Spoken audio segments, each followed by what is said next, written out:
Hey, what's going on?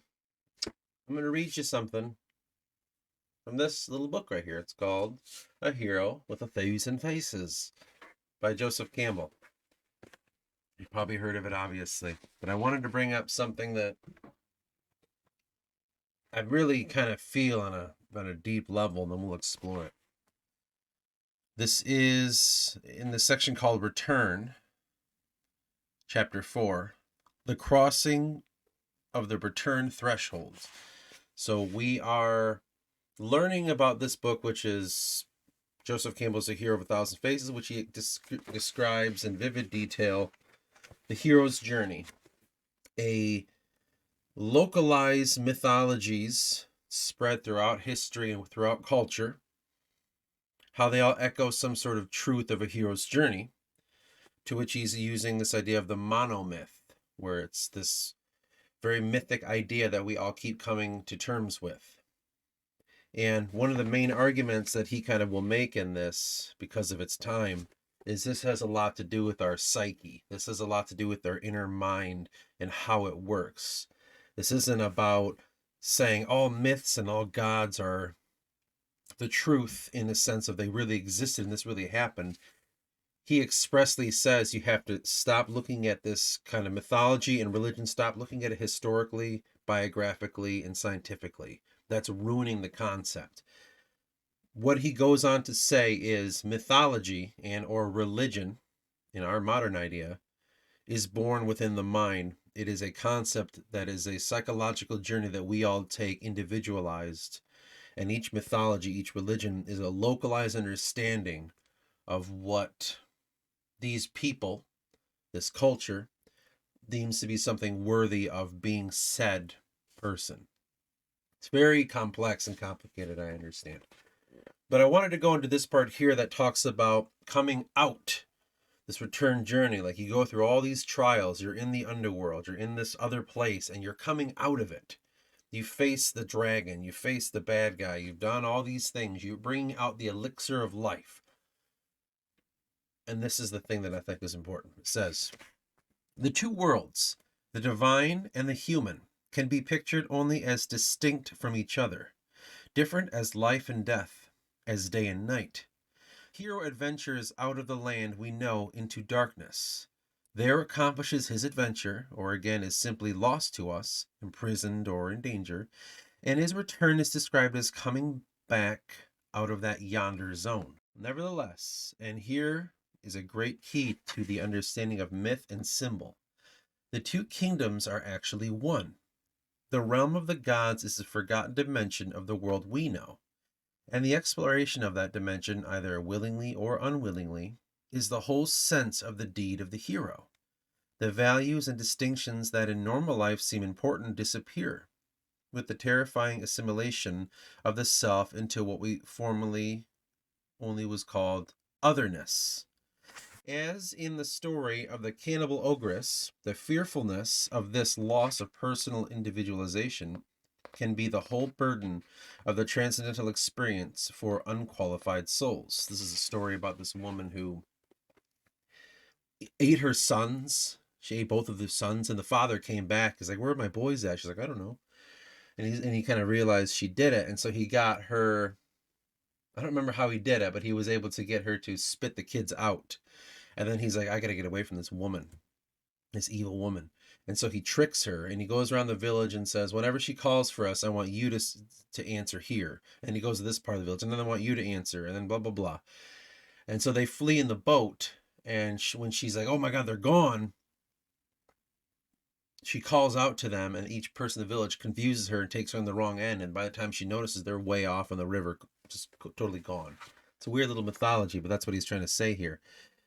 As in the story of the cannibal ogress, the fearfulness of this loss of personal individualization can be the whole burden of the transcendental experience for unqualified souls. But the hero soul goes boldly in and discovers the hags converted into goddesses and the dragons into the watchdog of the gods. There must always remain, however, from the standpoint of normal waking consciousness, a certain baffling inconsistency between the wisdom brought forth from the deep and the prudence usually found to be effective in the light world. Hence the common divorce of opportunism from the virtue and resultant degeneration of human existence. Martyrdom is for saints, but the common people have their institutions, and these cannot be left to grow like lilies of the field. Peter keeps drawing his sword as in the garden to defend the creator and sustainer of the world. The boon brought from the transcendent deep becomes quickly rationalized into non-entity, and the need becomes great for another hero to refresh the world. How teach again, however, what has been taught correctly and incorrectly learned 1,000 times throughout the millennia of mankind's prudent folly? That's the hero's ultimate difficult task. How to render back into light world, the world that we live in, language, the speech-defying pronouncements of the dark. How represent on a two-dimensional surface a three-dimensional form, or in a three-dimensional image a multi-dimensional meaning? How to translate into terms of yes and no, revelations that shatter into meaninglessness every attempt to define the pair of opposites.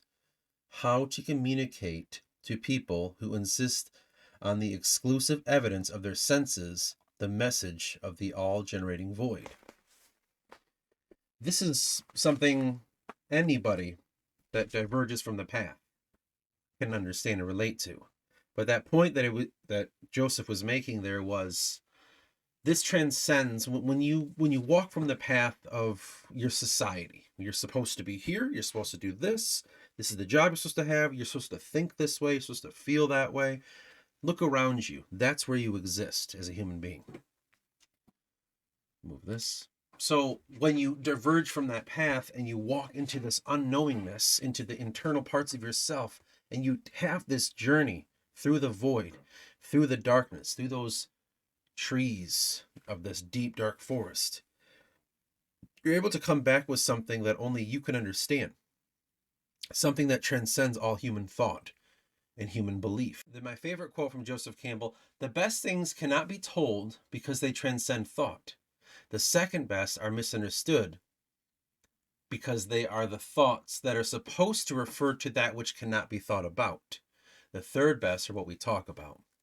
But that's that kind of idea. It's like you can't necessarily, when you go to this, we'll say this hero's journey, and you dive inward and you do these things and you defeat these parts of yourself and you separate yourself from society and you learn to unlearn all the things that have happened to you. And when you finally start coming out of it, it's like the allegory of the cave. It's really hard to get people to like, hey, listen, man, like there's more to this. And they're not going to, no, there's not. This is it. You're the fucking crazy one because everyone told me X, Y, and Z, and you're not saying that, so you're crazy.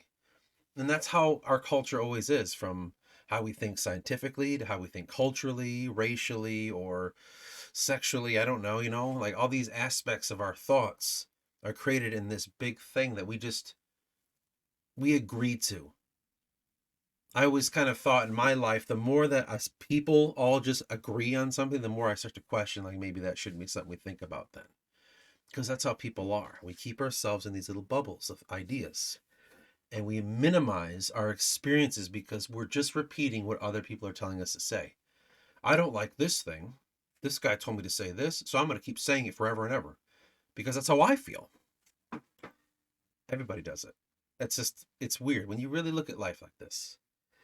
But anyway, back to the point here. Balancing yourself between two different worlds. That is fucking difficult. Because what you're basically doing is you're towing the line between this inner truth of this hero path that you're taking and this enlightenment, transcendent process of getting yourself out of this fucking realm. But you also have to exist here on Earth with all these other people telling you what you think is wrong and or right. And then they're living in this dualistic nature, and you're just like trapped between two worlds. So the hero, the part that I just read to you, is talking about being trapped between these two worlds. Many failures attest to the difficulties to this life-affirming threshold. The first problem of the returning hero is to accept as real. After experience of the soul-satisfying vision of fulfillment, the passing joys and sorrows, banalities and noisy obscenities of life, why return such a world? Why attempt to make plausible or even interesting to men and women consumed with passion the experience of transcendental bliss, as dreams that were momentous by night may seem simply silly in the light of day? So the poet and the prophet can discover themselves playing the idiot before a jury of sober eyes. It's You have to kind of find a way to function in both worlds. What we're looking at here is existing between dualities. So you have your first one, which is the inner world, which is your world, and then you have the outer world. But between that is the mythos. That's what rests between the two worlds. And the mythos is representation of, we access it through dreams, through meditation. Um, that's when you hear the voice of God, or it's when you hear the call to adventure in some way, shape, or form. It's just some inner world that you can't necessarily explain. A lot of people say it is God. A lot of people don't realize it's a part of themselves that they have to understand. But existing between two worlds can be very difficult. And as I reflect to that on that reading there, I'm starting to look at my life right now and say, this is kind of like, I feel like I've come out of the forest a bit. I still have a lot to do, but I've learned how to come in and out of it. But every time I come out, I have to exist in this fucking world. And it's hard to get people to understand this journey. It's like you're trying to tell people this transcendental thing, and they're like, yeah, whatever. So did you hear what Trump did? Or did you hear about this? Did you notice that? God doesn't say to do that. God told Peter to do this. And you get stuck in this shit. And you're like, God damn it, people don't fucking get it. It's like we're stuck in these little ideas. And one of the main processes that what Joseph Campbell will say is, with all these myths, they're all true. But the problem is when you think that your myth is the most truest one. My myth is realer than yours because it's not a myth. Mine's called religion. That's the word of God. If this is real, when you fuck that up, you take away the experience of learning these things and understanding yourself. You're just playing the fucking part that someone told you to play. You know how frustrating that is to get people to see that and they don't see it? That they're just believing and saying things that they're told to believe and say? I mean, I get it. It's safer, it's easier, and when you don't trust yourself, of course you're going to do that. But it's like, it's hard as you dive in and out to deal with that every day, or to understand everyone's point of view every time you can. It can be difficult existing between two places as such. But I don't know. It's very interesting when you start to break things apart, pull things apart, learn about them, see where they all came from. Even something so small as, like, there's a series on Amazon Prime where this guy explains art movements. There was one about mannerism. There was one about the Renaissance. He breaks these down and he tells you in depth where this all came from, why they painted certain ways. And a lot of times you look at biblical paintings and you start to realize even the way we construct our art is going to change the way we see the religion. And so that happens throughout all the years of all this beautiful art, this spiritual art, whether it's mythological Greek paintings and this and that, all the way to like Christ on the cross and everything. It actually is quietly changing the way we see it until we realized, or we don't realize, I should say, that the main concept has been lost and gone for hundreds of years, and we're just praying to an image that was made by some man in a room long ago. How he drew Christ, how he drew Zeus. He had this character doing something that wasn't in the mythologies, but now we think that. And that's just art, let alone people's interpretations of symbols throughout the years. You start realizing that one person thought one thing and we've ran with it. All of a sudden, we're misinterpreting a mythology for thousands of years. We don't even know. Or maybe the mythology didn't fit the time, so they erased certain parts. A lot of Celtic mythology, for instance, was so they kept the basis of it, but they kept putting biblical stuff in it to make it not so they don't get in trouble. because these scribes are writing down their stories and like, well, I got to put in like, and then Moses, and then he saw Moses, well, let me put in here that, there's only one God, and all this is bullshit, but this is our story anyway. And you start to see like it's shaping the way you interpret it. So now, hundreds and hundreds of years in the future, people are like, yeah, see, like, I'm pretty sure we all descend from Japheth. And you start to understand all these things compound onto each other, and we lose sight of the truth of it. And now we get an idea, is it real or not? Remember the last video I did? Does it exist or does it not exist? We just get stuck in that and we lose sight. Or we take it so literal. We take it so fucking literal. People are arguing whether Christ was a real historical figure or not. We're losing the plot at that point. I don't know. This is the kind of thing you start to realize you exist in two worlds. You want to cry out to tell people like, hey man, you guys are fucking up the wrong stuff here. But you can't, because they're not going to listen to you, because you're the crazy one, or you're the one that doesn't get it.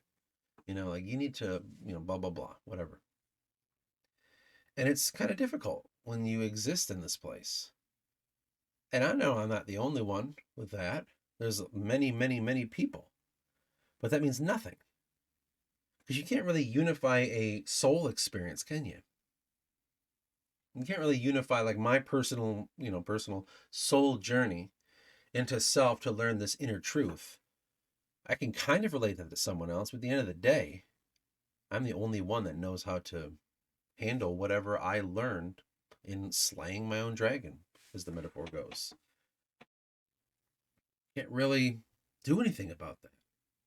But it's all similar in a sense, because you look at like Hinduism, the idea that we're like trying to see that we're all part of one. And once you do that, then you have transcended. And it's like, sometimes it's hard to see yourself as the person, like maybe you have an asshole neighbor, like, oh, I'm one with him. The guy that's disrespectful to the community. Or I don't know, some coworker you don't work with, or I don't know, maybe a relative you have that you don't necessarily agree with. You have to sit there and go, no, no, no, I'm one with him. He is me and I am him, and I must be respectful to her. It's hard, right? Because you're a human being. You're just like, fuck that guy or gal. Like, they're a piece of shit, and they should know it. Maybe you think, I don't know. It's hard to grasp this idea that you're unified to these other people. And there's so many things along this way you have to unlearn. Like, looking at things in a way that you don't realize, or like I was saying earlier, a compounding of thousands of years, of mixing all these cultures into one, where it becomes this one thing that's almost bulletproof seeming. God is source. God is the ultimate of the ultimate. He is the highest of the high. Well, you just realize you took 5 different religions and smashed them together, and now that's why you believe that. Does that make it true or not? Just because it feels right doesn't mean it is. There's a documentary on Amazon Prime called, I don't remember. It's something yoga. And it's about these people that wanted to get into yoga and this Hinduism and all this, Eastern kind of stuff. And all of a sudden, the guy at the head of it's just a predator, and he's raping women, and he's, human trafficking and all this and that. And it's like, but they really believed it. They walked in and they're like, I can't be right. They'd see the signs along the way in their experience, like maybe something's not right with this guru guy. But they're like, no, no, no, like, like maybe I'm just low spiritually, and and I'm only seeing the devil and everything. And like, you see that people will trick themselves into believing anything, even something that's not good for them. So that's why it's hard to say like, well, this just feels right. Because it's like, well, it might not be. And it might feel right, but like, at the end of the day, the thing you're serving is not serving you. And that's a fucking problem. But it's hard to get people to see that, because how do you explain that to people? How do you explain to people that maybe sometimes the things they get into aren't the best for them? It just feels the best for them. I mean, look at alcoholics. Look at people that smoke weed all the time. Like, they think it feels good. It's doing me good. But they don't see the negative of it. And this is that thing talking about between two worlds. Like, how do you explain that? How do you transcend into this stuff and see all these things and go, hey man, that's not good for you. But also, here's a conflicting thought. What if everything you're doing is that? What if your whole spiritual journey is actually a fucking lie? A lot of people have it. That's a scary thought, isn't it? You go deep within, you learn all this crazy stuff, you go transcendental, you fucking touch the fucking lotus feet, and then you come out and you're like, oh, that might have been a lie. I might be making this shit up. I might be a piece of shit because I'm trying to get everyone else to believe what I just saw. What if that happens too? It's pretty crazy. I mean, no one wants to admit these things, but you have to realize that just because you're living and feeling doesn't mean it's right. Just because it makes so much sense and you could devote hours and days and weeks upon an idea to trick yourself. No, and I found all the ways to make it work, does not mean it's right. And that could be a terrifying thing. I mean, our whole world's full of confusion like that. So full of confusion. You want to be a good person, so you join certain groups of thought and you realize that, like, we're no better than anything else. We just feel better about ourselves, because we're identifying the evil in the world. It can be that easy. It can be as complex as joining the wrong religion or not seeing what's within the religion, not looking at the road signs along the way. That's difficult, man. To exist in this mythos, this middle state that's between the outer world and the inner world, doesn't have a morality to it. It doesn't have an easy, like, once you kind of go inward and learn, you'll know the truth. It's like somebody's truth, the Hindu truth or the Christian truth or the Jewish truth, whatever. You know what I'm saying? Like, everyone's got a truth, don't they? Well, which one's the most true? Well, they're all true, right? They're just confused or fragmented or stuck in their localized thought, and they're not looking at the big picture. The truth is, it's hard because everything, even science is like that. Psychology, every time you talk to a psychologist, you'll talk about your experience and how you want to live your life because of it. And they're like, well, you got to be careful. And you're like, what do you mean? I feel like this is a healthy option, despite everything I've been through. It just seems like wherever you go, we keep thinking in this dualistic nature. It's like, is it true or not? Is this righteous or not righteous? Your spiritual journey, did you do it right or not? And that's living in this dualistic nature.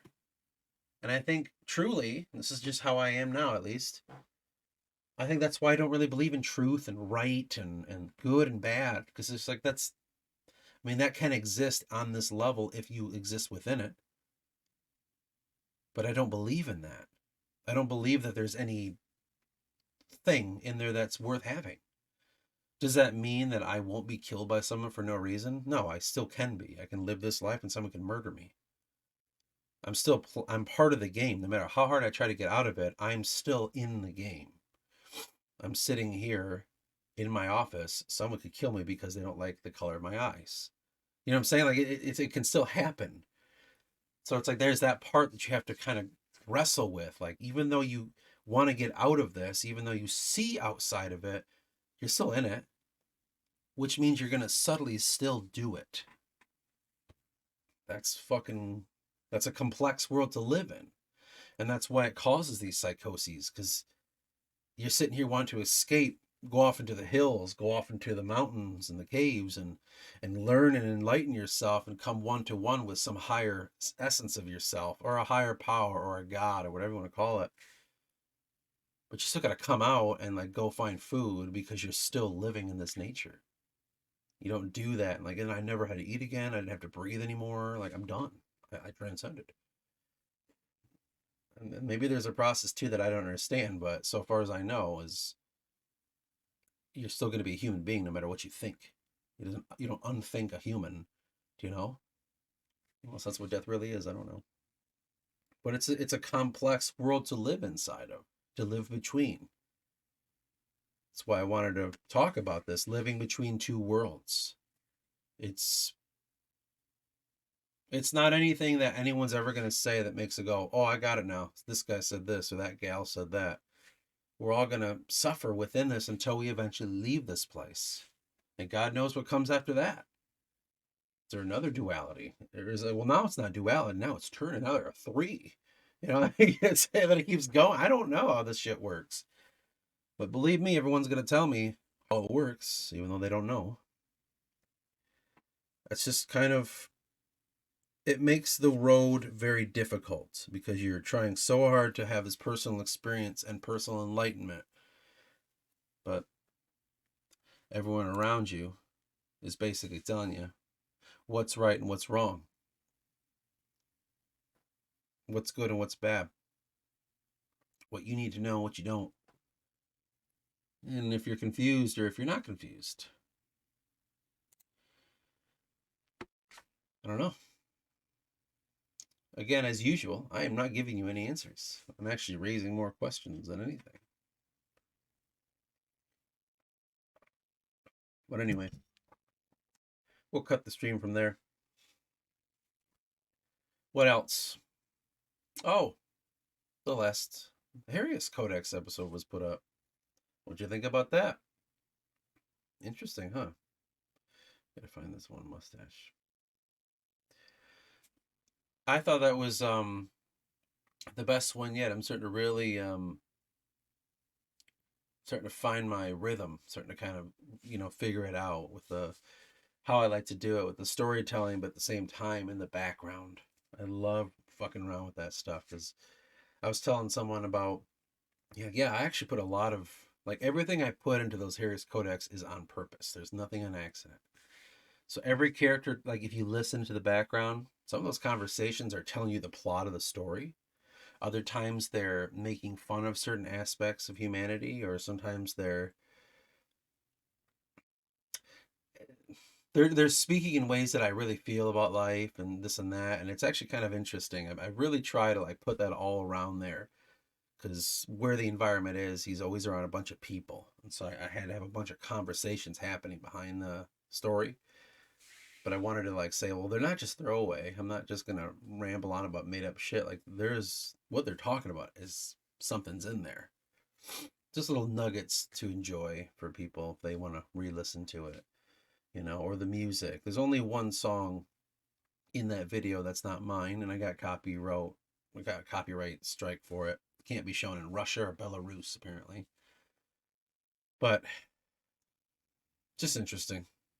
I don't know. You should give it a watch and like fucking because those are the videos that have the least amount of views. The ones that the whole channel's about. It's not about this shit. It's about that. It just takes me so long to do them that I have to do this in the meantime, right? Just check it out. It's probably the best one yet.